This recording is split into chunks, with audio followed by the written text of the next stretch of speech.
Hello friends, welcome to the success केंद्रा।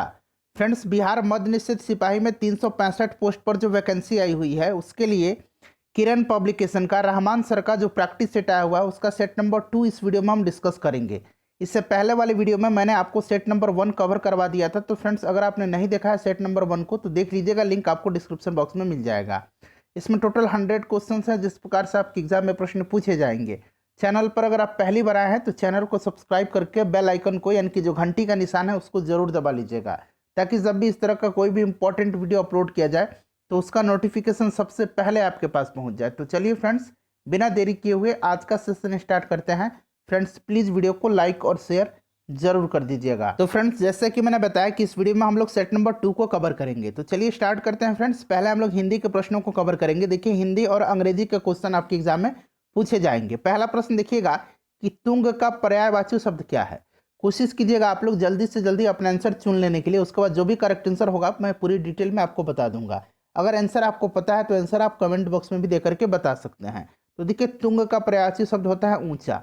उसके बाद दूसरा प्रश्न पढ़िएगा कि रमा प्लस इस इक्वल टू रमेश, यह किस प्रकार की संधि है। तो देखिए, रमेश का संधि विच्छेद आपको याद रखना है। रमा जोड़ इस जो होता है ये रमेश का संधि विच्छेद है और यह एक गुण संधि का उदाहरण है। उसके बाद देखिएगा कि अर्थ के आधार पर वाक्य के कितने भेद होते हैं।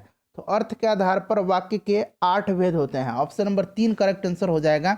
ये कौन कौन से हैं? तो विधानवाचक वाक्य है, निषेधवाचक है, प्रश्नवाचक है, विस्मयादि वाचक है, आज्ञावाचक है, इच्छावाचक है, समूहवाचक है और संदेहवाचक है।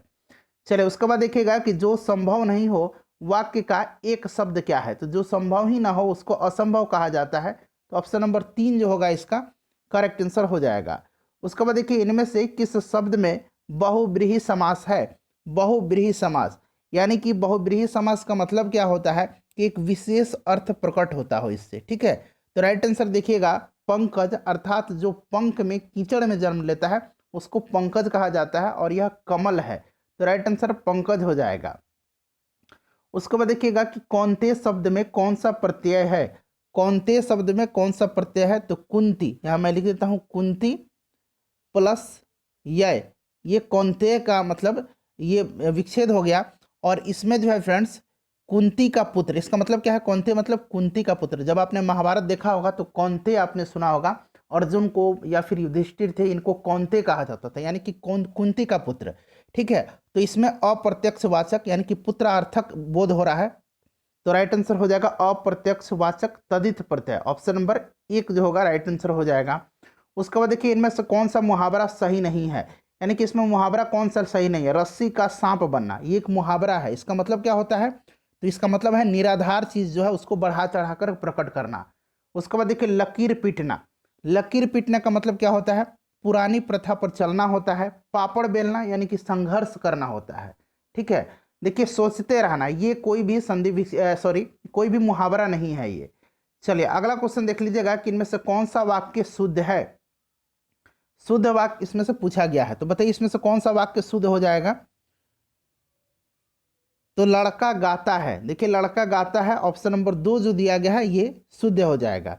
उसके बाद फ्रेंड्स, यहां से अब हम लोग अंग्रेजी के क्वेश्चन को कवर करेंगे। देखिए, 9 नंबर क्वेश्चन है। 8 नंबर तक हमने हिंदी का क्वेश्चन था, 9 नंबर में यहाँ से अंग्रेजी स्टार्ट हो रहा है। एनालॉजीज फॉर, यहाँ देखिएगा लोनलीनेस, प्राइवेसी, इसका मतलब क्या होता है? लिविंग एलोन होता है, अकेले रहना। अब देखिए यहाँ पर कंपोजर, इक्वानिमिटी। ठीक है, इसका मतलब क्या होता है? स्टेट ऑफ बीइंग काम and in control of your feelings. तो राइट आंसर ऑप्शन नंबर 2 हो जाएगा। उसके बाद देखिएगा कि choose the option that describe the meaning of the following idiom and phrase. ये यहाँ पर देखिए दिया गया है ए वेट ब्लैंकेट। इसका मतलब क्या होता है कि वह व्यक्ति जो आनंद या उत्साह को हतोत्साहित करता हो। तो राइट आंसर इसका क्या हो जाएगा? देखिए फ्रेंड्स, ऑप्शन नहीं दिया गया है, तो राइट आंसर हो जाएगा इनमें से नॉन ऑफ दिस, यानी कि इनमें से कोई नहीं। अगला क्वेश्चन देखिएगा कि fill in the blanks with appropriate given option.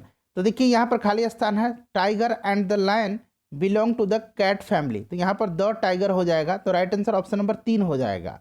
Friends, video के लास्ट में आप सभी लोग अपना अपना स्कोर कमेंट करके बता दीजिएगा। देखिए, 2014 में जो उत्पाद सिपाही का जो पेपर हुआ था उसका मैंने फर्स्ट शिफ्ट कवर कराया हुआ है।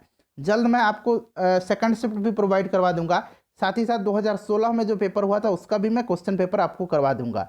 ये फर्स्ट शिफ्ट 2014 वाला मैंने करवा दिया है, लिंक आपको डिस्क्रिप्शन में मिलेगा, देख लीजिएगा। उसके बाद देखिएगा कि बाय द टाइम टुमारो ही खाली स्थान दिया गया होम, तो देखिए इसमें हो जाएगा will have reached home. Option number 2 जो होगा इसका करेक्ट आंसर हो जाएगा। ठीक है, चलिए उसके बाद देखिएगा कि एंटोनिम फॉर नेसेसरी, यानी कि नेसेसरी का आपको यहाँ पर विपरीत अर्थक शब्द, उल्टा शब्द बताना है। तो नेसेसरी का क्या होता है? आवश्यक होता है, जरूरी होता है, एसेंशियल होता है। तो देखिए उसका राइट आंसर हो जाएगा सुपरफ्लुअस। ठीक है, ऑप्शन नंबर 4 हो जाएगा इसका राइट आंसर, अननेसेसरी होता है। चलिए अगला क्वेश्चन देखिएगा कि choose the most suitable preposition. देखिए यहाँ पर लिखा गया है कंटेंटमेंट इज एसेंशियल, खाली स्थान दिया गया है हैप्पीनेस। तो देखिए contentment is essential to happiness होगा।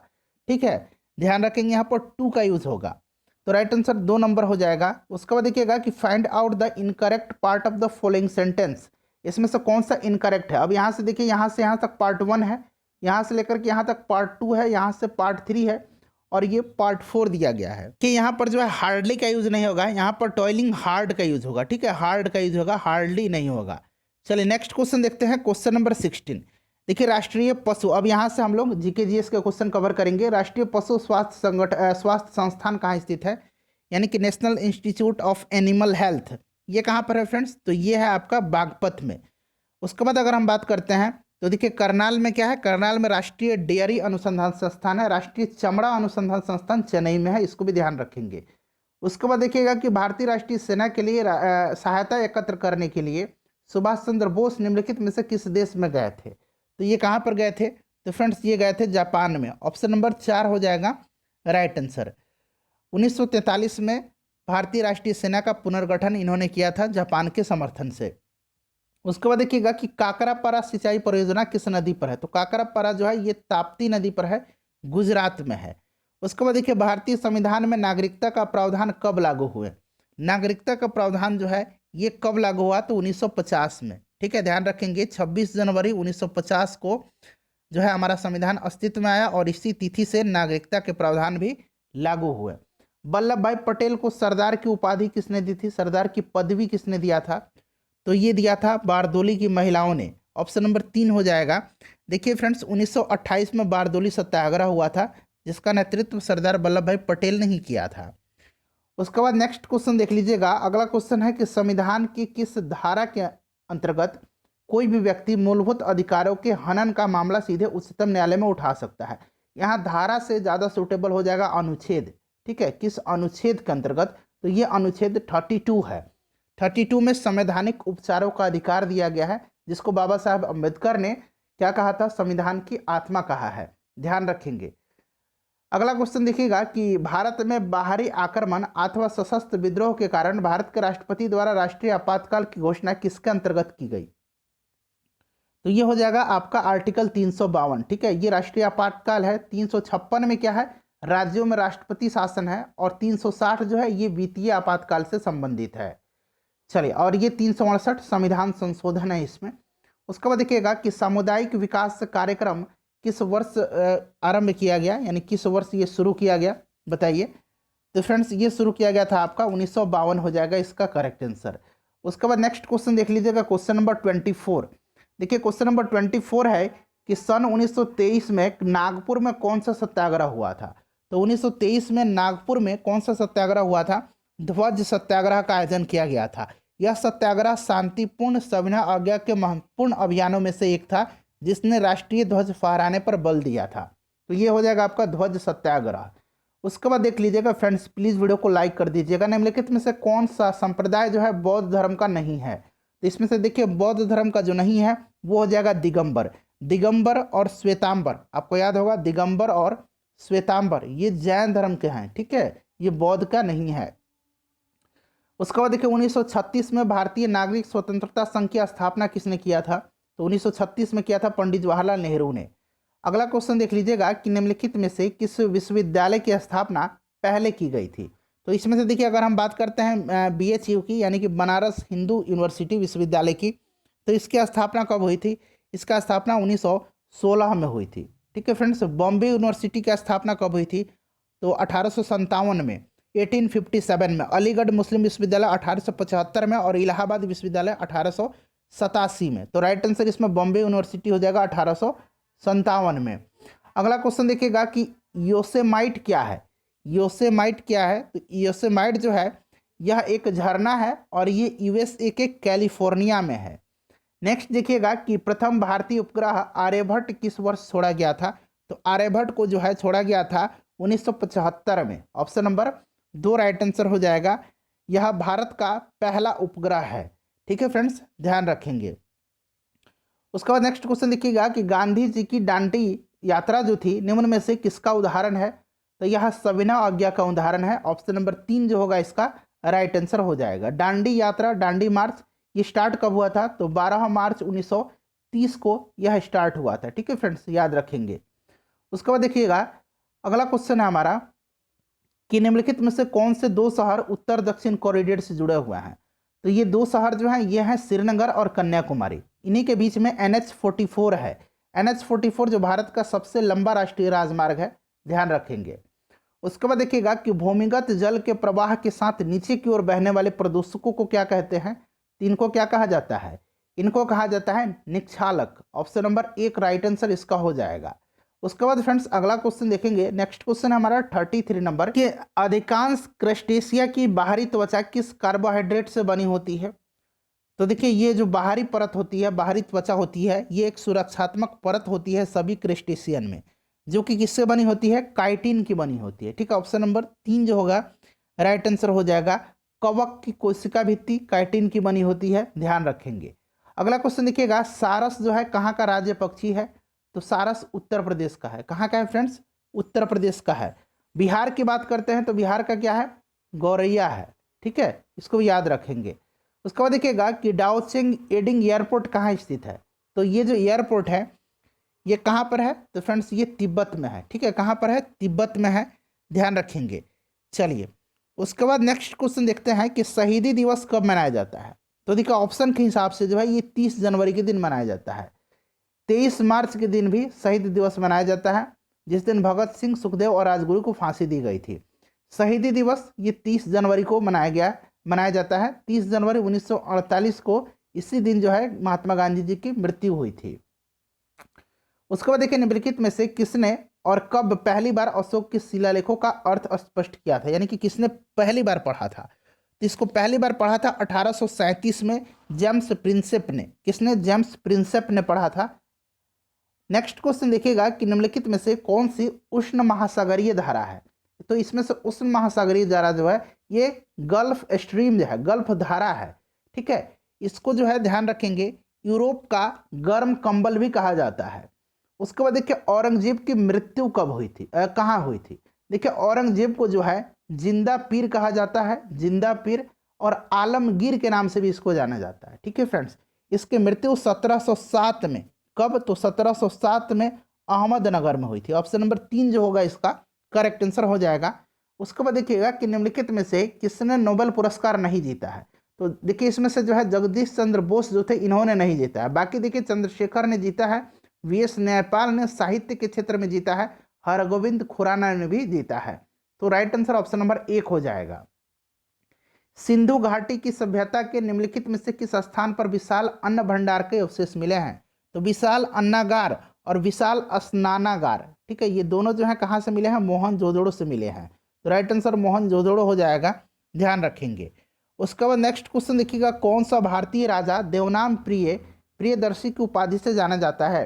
तो ये सम्राट अशोक थे। ऑप्शन नंबर 1 जो होगा राइट आंसर हो जाएगा। मौर्य वंश के ये महानतम शासक थे। नेक्स्ट क्वेश्चन देख लीजिएगा। नेक्स्ट क्वेश्चन है कि भारत राज्य पुनर्गठन के समय 1956 में, ये राज्य पुनर्गठन के समय अविभाजित बिहार का कौन सा जिला पश्चिम बंगाल में शामिल किया गया था। तो ये कौन सा जिला था? तो फ्रेंड्स ये जिला था मानभूम। ठीक है, मानभूम को और पुरुलिया को, किसको? मानभूम और पुरुलिया को शामिल किया गया था। चलिए उसके बाद नेक्स्ट क्वेश्चन देख लीजिएगा। अगला क्वेश्चन है हमारा 44 नंबर। देखिए 44 नंबर क्वेश्चन कह रहा है फ्रेंड्स कि हिमालयी पर्वत श्रृंखला किसका उदाहरण है। तो ये बलित पर्वत का। उसके बाद देखिएगा कि निम्नलिखित में से किसने अपने साम्राज्य को मजबूत करने के लिए राजपूत राजकुमारियों से विवाह की नीति का अनुसरण किया था। तो ये किसने? अकबर ने किया था। अगला क्वेश्चन देखिएगा कि नादिर शाह के आक्रमण नादिर शाह ने, खाली स्थान दिया गया है, के शासनकाल में आक्रमण किया था। तो नादिर शाह जो था इसको ईरान का नेपोलियन कहा जाता है। ठीक है फ्रेंड्स, और इसने जो है 1739 में जो है भारत पर आक्रमण किया था। और 1739 में उस समय दिल्ली पर किसका शासन था? तो मोहम्मद शाह रंगीला का। ऑप्शन नंबर 2 राइट आंसर हो जाएगा। इनमें से किसने भारत पर कभी आक्रमण नहीं किया? ये प्रश्न में थोड़ा सा सुधार करने की आवश्यकता है। यहाँ सभी ने किया था। ठीक है, ये डेरियस जो था ये पहला सफल विदेशी आक्रमण इसी ने किया था। मोहम्मद गजनबी ने भी किया था, अलेक्जेंडर महान यानी कि सिकंदर ने भी किया था, तो सभी ने किया था। ठीक है, तो यहाँ थोड़ा सा इसमें कुछ ना कुछ एरर है प्रश्न में। ठीक है, ऑप्शन में इनमें से सभी होना चाहिए था लास्ट वाले में। तैमूर लंग ने किसके शासनकाल में भारत पर आक्रमण किया था? तो तैमूर लंग ने जो है यह 1398 में जो है इसने आक्रमण किया था भारत में नसरुद्दीन मोहम्मद तुगलक के शासनकाल में। तो नसरुद्दीन मोहम्मद तुगलक यानी कि तुगलक वंश के शासनकाल के दौरान। ठीक है, चलिए उसके बाद नेक्स्ट क्वेश्चन देखिएगा कि पानीपत की पहली लड़ाई बाबर और ये और है किसके मध्य हुई थी? तो ये इब्राहिम लोदी के मध्य में। ठीक है, 1526 में हुआ था पानीपत का प्रथम युद्ध। चलिए आगे बढ़ते हैं फ्रेंड्स कि रानी लक्ष्मीबाई कहाँ की शासिका थी? कहाँ की शासिका थी? तो ये कहाँ की थी फ्रेंड्स रानी लक्ष्मीबाई? तो ये झांसी की थी। ऑप्शन नंबर 3 जो होगा इसका करेक्ट आंसर हो जाएगा। मराठा शासकों के प्रधानमंत्री कहलाते थे। क्या कहलाते थे ये? तो इनको पेशवा कहा जाता था। पेशवा का पद जो होता था सबसे महत्वपूर्ण पद होता था, सबसे प्रमुख पद होता था अष्ट प्रधान में। ठीक है, शिवाजी का मंत्रिमंडल को अष्ट प्रधान कहा जाता था और उसमें पेशवा का जो पद था सबसे ऊंचा पद था, सबसे महत्वपूर्ण था। ऊन का सबसे ज़्यादा उत्पादन करने वाला देश कौन सा है? सबसे ज़्यादा उत्पादन करने वाला देश, तो यह देश है ऑस्ट्रेलिया। उसके बाद नेक्स्ट क्वेश्चन देखिएगा कि निम्नलिखित में से क्या प्रथम विश्व युद्ध में शहीद हुए भारतीयों को याद में बनाया गया था? ठीक है, ये युद्ध है, इसको युद्ध बना लीजिएगा। तो ये आपका इंडिया गेट है। कौन सा है? इंडिया गेट है। इंडिया गेट का निर्माण कार्य शुरू किया गया था 1921 में और ये कंप्लीट हुआ था 1931 में। इसके जो वास्तुकार था वो कौन था? एडियन लुटियंस था। लुटियंस आपको याद रखना है। उसके बाद नेक्स्ट क्वेश्चन देखिएगा यहाँ से फ्रेंड्स 54 नंबर कि भारत का सबसे लंबा नदी डेल्टा प्रदेश है। तो ये कौन सा हो जाएगा? ये गंगा नदी का हो जाएगा। भारतीय राष्ट्रीय कांग्रेस का उद्देश्य पूर्ण स्वराज के रूप में कब घोषित किया गया?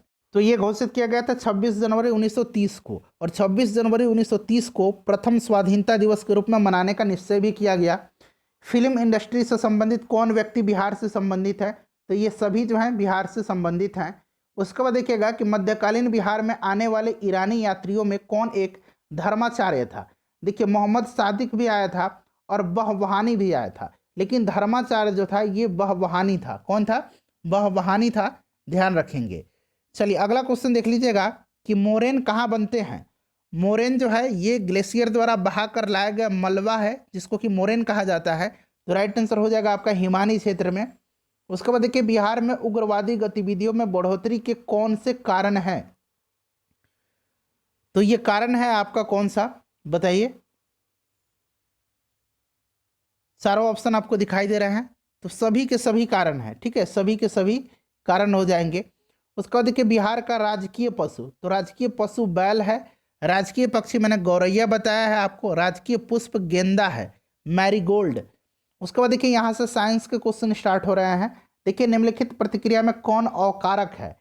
तो देखिए ये जो रिएक्शन है इसमें एल्युमिनियम ऑक्सीकृत होकर के Al2O3 जो है बनाता है, इसी कारण Al जो है ये एक अवकारक है। तो राइट आंसर ऑप्शन नंबर 2 हो जाएगा। उसके बाद देखिएगा यहाँ पर पूछा गया है कि pH वैल्यू कितना होगा? तो ये pH वैल्यू इसमें 9 हो जाएगा। उसके बाद 62 नंबर क्वेश्चन देखिएगा। देखिए फ्रेंड्स ये 62 नंबर क्वेश्चन यहाँ पर है, कह रहा है कि एल्युमिनियम परमाणु में इलेक्ट्रॉन का विन्यास। अच्छा, एल्युमिनियम का एटॉमिक नंबर कितना होता है? देखिए सोडियम 11, मैग्नीशियम 12, एल्युमिनियम 13, तो 2, 8, 10 और 3, 13। ठीक है, ये आप इसका इलेक्ट्रॉनिक कॉन्फ़िगरेशन है। तो राइट आंसर इसका दिखेगा ऑप्शन नंबर 1 हो जाएगा। उसी प्रकार से दिखेगा कि जब एक वस्तु P एक समान वेग से चलती है जबकि दूसरी वस्तु Q जो है ये समान विमंदन से, दोनों वस्तु के लिए वेग समय का यहाँ पर ग्राफ दिया गया है। सभी ग्राफ को देख लीजिएगा। ठीक है, इसका आंसर जो है 1 नंबर ग्राफ हो जाएगा। दूसरा ग्राफ भी मैं आपको दिखा देता हूँ, दूसरा को भी देख लीजिएगा। तीसरा ग्राफ है ये और ये चौथा ग्राफ है। तो मैंने जो पहला आंसर बताया है वो राइट आंसर हो जाएगा। उसके बाद यहाँ पर देख लीजिएगा, करें कि 10 ग्राम का एक बुलेट 5 किलोग्राम की एक बंदूक से 400 मीटर पर सेकंड के वेग से प्रतिक्षेपित किया जाता है। बंदूक का प्रतिक्षेपण वेग कितना हो जाएगा। अब देखिए इसमें क्या है कि ये 10 ग्राम है, यहाँ किलोग्राम है। सबसे पहले तो सबको एक में आप कर दीजिए, ठीक है फ्रेंड्स, आप सबको ग्राम में कर दीजिएगा, क्योंकि यहाँ देखिए मीटर सेकंड में दिया गया है। किलोग्राम में बदल दीजिएगा, सॉरी केजी में बदल दीजिए। 10 ग्राम को आप केजी में कैसे बदलेंगे, तो इसमें आपको 10⁻³ से मल्टीप्लाई कर देंगे, तो ये आपका 10⁻² kg आ जाएगा, ठीक है। और उसके बाद यहाँ 5 kg दिया गया है।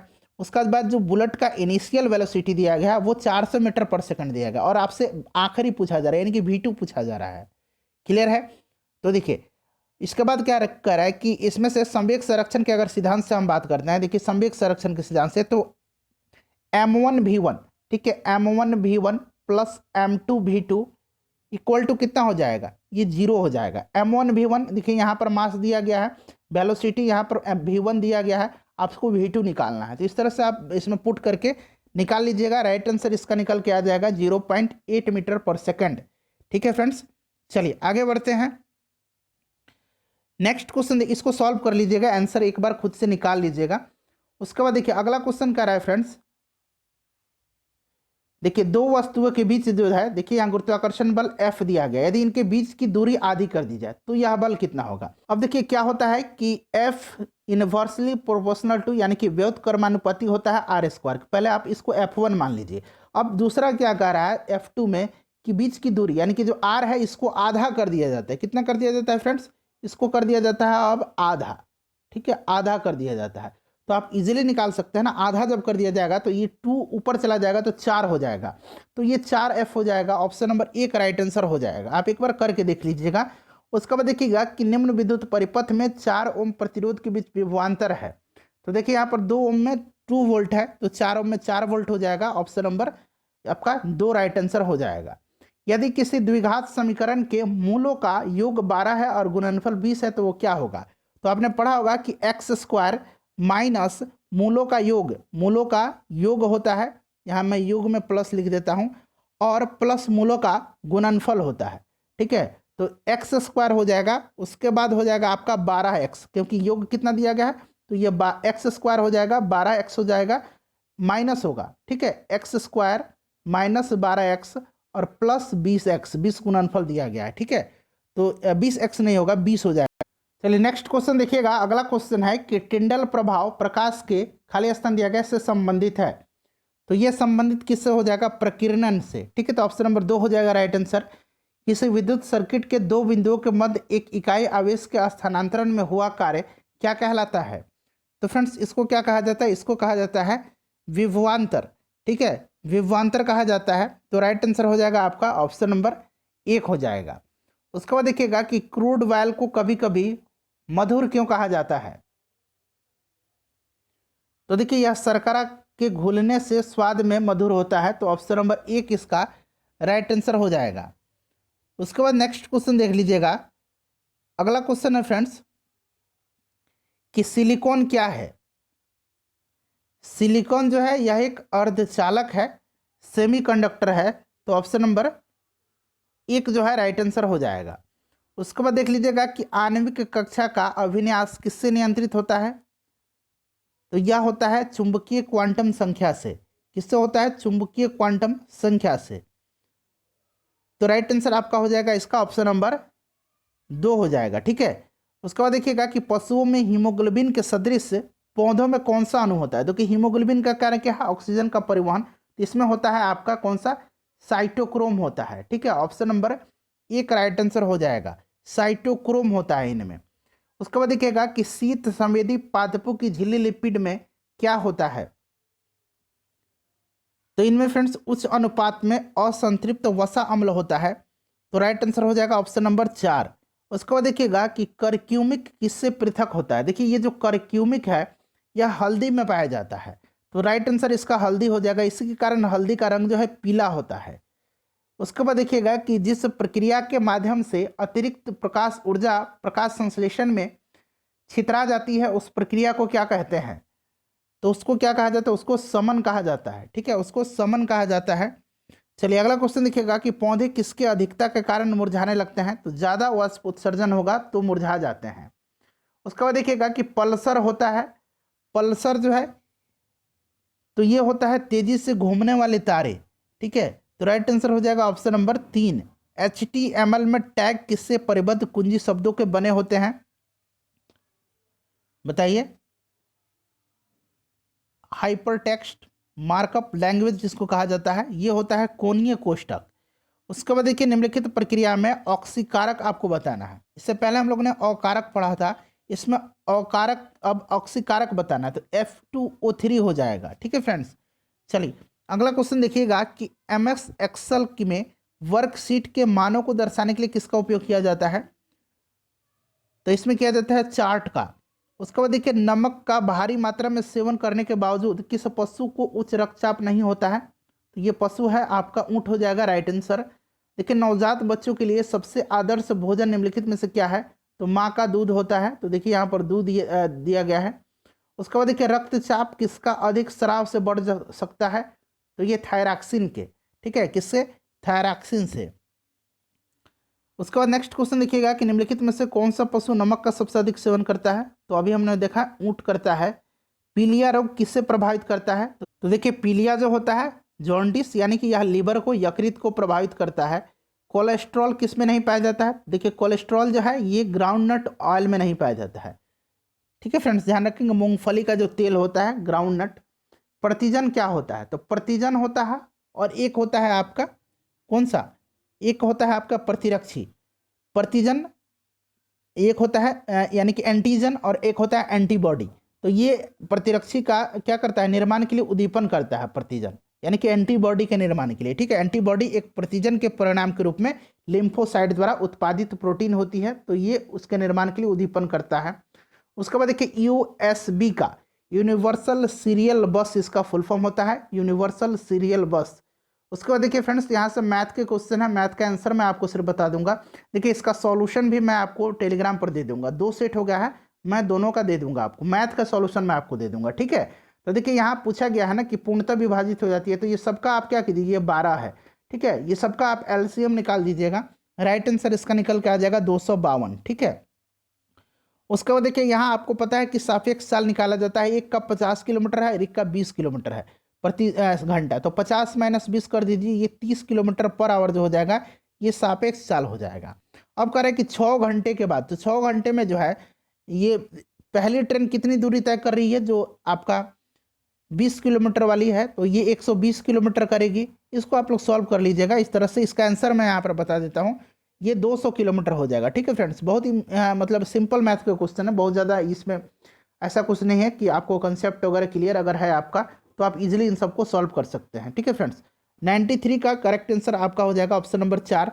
सॉल्यूशन में दे दूंगा टेलीग्राम सक्सेस केंद्र के नाम से। अब देखिए यहाँ माध्य निकालना है, तो माध्य आप निकाल सकते हैं ना, सबको जोड़ दीजिएगा, नंबर नीचे डिवाइड है, जितना नंबर है डिवाइड कर दीजिए, निकल के आ जाएगा 112। उसके बाद कह रहे हैं कि यहाँ से अल्फा का मान आपका ज्ञात करना है, तो अल्फा का मान आप निकाल सकते हैं, सॉरी ए है शायद, अल्फा नहीं है, ये तिर्यक गुना कर दीजिएगा, निकाल लीजिएगा, इसमें क्या है। उसके बाद मैं ये देखिएगा एक मिठाई जो है, ये वाला क्वेश्चन मैं आंसर इसका बता देता हूँ। आपका राइट आंसर हो जाएगा इसका कितना हो जाएगा, तो ये आपका हो जाएगा 42 ग्राम, और एक का हो जाएगा 28 ग्राम, तो 42 और 28 हो जाएगा। उसके बाद देख लीजिएगा 97 का करेक्ट आंसर 800 रुपया हो जाएगा। सक्सेस केंद्र के नाम से हमारा टेलीग्राम चैनल है फ्रेंड्स, वहाँ पर जुड़ जाइएगा, 21,000 के आसपास वहाँ पर सब्सक्राइबर हैं। ठीक है, चलिए 99 का करेक्ट आंसर बताता हूँ। 99 का हो जाएगा आपका 20%। आखिरी क्वेश्चन है ये 100 नंबर, 100 का करेक्ट आंसर आपका हो जाएगा 50। ठीक है, करेक्ट आंसर हो जाएगा ये 50, ऑप्शन नंबर 3।